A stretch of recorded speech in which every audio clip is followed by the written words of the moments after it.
Hello everyone, কেমন আছো তোমরা সবাই? অনেক দিন পরে আমি একটা ডেইলি ব্লগ তোমাদের সাথে শেয়ার করতে যাচ্ছি। আমি প্রচুর বিজি ছিলাম, যার কারণে আমি একদমই অ্যাক্টিভ থাকতে পারি না এবং কোনো ভিডিও আপলোড করতে পারি নাই। তো সকাল থেকে আমার আজকের ভিডিওটা শুরু হচ্ছে। তো সকালে ঘুম ভেঙে আমি প্রথমে আমার ব্যালকনি গার্ডেনে গিয়ে আমার যে প্ল্যান্টসগুলো আছে সেগুলোতে একটু ওয়াটার স্প্রে করি। এটা আমার এভরিডে মর্নিংয়ের প্রথম কাজ, এটা আমার খুবই ফেভারিট। অ্যান্ড এরপরে আমি আমার ব্রেকফাস্টটা বানিয়ে নিব। আমি সবসময়ই আমার ব্রেকফাস্ট খুবই সিম্পল রাখার চেষ্টা করি, কারণ আমার সকালবেলাতে একেবারেই খেতে ইচ্ছা করে না। আমি ব্রেড টোস্ট করে নিলাম আর একটা ডিম পোচ করে নিয়েছি, ডিমের ওপরে চিলি ফ্লেক্স দিয়ে দিয়েছি। অ্যান্ড এই কফিটা আমি আজকাল খুব খাচ্ছি। আমি জানি যদিও রেডি কফি এভাবে খেতে হয় না, this is not healthy actually, but তারপরেও আমি এটা খাই, মজাই লাগে। এটা বেশি স্ট্রং, ঝটপট, এটা আমার কাছে খুবই ইজি লাগে। এই তো আমার কফি অ্যান্ড আমার ব্রেকফাস্ট রেডি করে আমি কাজের টেবিলে চলে গেছি। তোমাদের সাথে এখন যে ভিডিওটা শেয়ার করছি এটা হচ্ছে আমার এক্সিবিশনের আগের ভিডিও। তোমরা জানো যে বরিশালে আমার 3 দিনের একটা এক্সিবিশন রিসেন্টলি শেষ হয়েছে।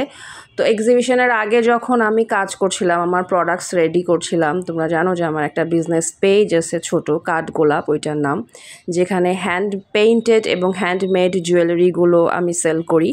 তো সেই কাজের সময় আমি ব্রেকফাস্ট করছিলাম, সেই সময়কার এটা ভিডিও। আর এই দেখো, কাজের মধ্যে আমি মাঝে মাঝে অকাজও করি, যেমন অ্যাক্রেলিক কালার দিয়ে আমি নেইল পেইন্ট করেছিলাম। আর এইটার ছবি আমি স্টোরিতে পোস্ট করার পরে আমাকে অনেকে এটা নিয়ে ইনবক্স করেছিল। তো নিজেকে মাঝে মাঝে চিয়ার করার জন্য এইগুলা করি, অকাজ করি আর কি। তো যাই করি না কেন, যতই নিজের বিজনেসের কাজ থাকুক, যাই থাকুক, সংসার যেহেতু আছে, রান্নাবান্না করতেই হবে। তো এই জন্য আমি কিচেনে চলে গিয়েছিলাম ওই দিনকার রান্নাটা করতে। তো সেদিন আমি চিচিঙ্গা ভাজি করেছিলাম। চিচিঙ্গা is not my favourite vegetable, এটা আসলে একটা অ্যাভারেজ চলে। তো আমি ডিম দিয়ে বেশ কড়া করে এটাকে ভেজে নিয়েছি, সাথে একটু কালো জিরা দিয়েছিলাম।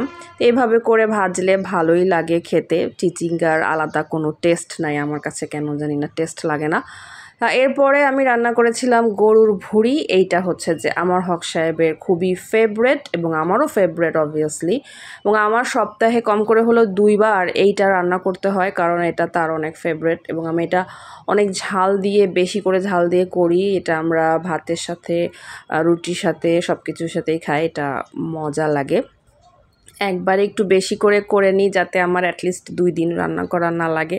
কাজের সময় যখন আমি খুব বিজি থাকি তখন আমি এভাবে করেই আমার সংসারের রান্নাগুলোকে ম্যানেজ করি। চেষ্টা করি একদিনে একটু বেশি রান্না করে পরের দিনটা ফ্রি থাকতে, যাতে করে আমি একটু বেশি কাজ করতে পারি। তো এই দেখো, তোমাদের সাথে গল্প করতে করতে আমি লাঞ্চটাও সেরে নিচ্ছি। আর আমার পেজের রিচ একদম ডাউন হয়ে গেছে। তোমরা প্লিজ আমার ভিডিওটা তোমাদের সামনে গেলে একটা কমেন্ট করে দিও, আর পেজটা ফলো দেওয়া না থাকলে একটু ফলো দিয়ে দিও।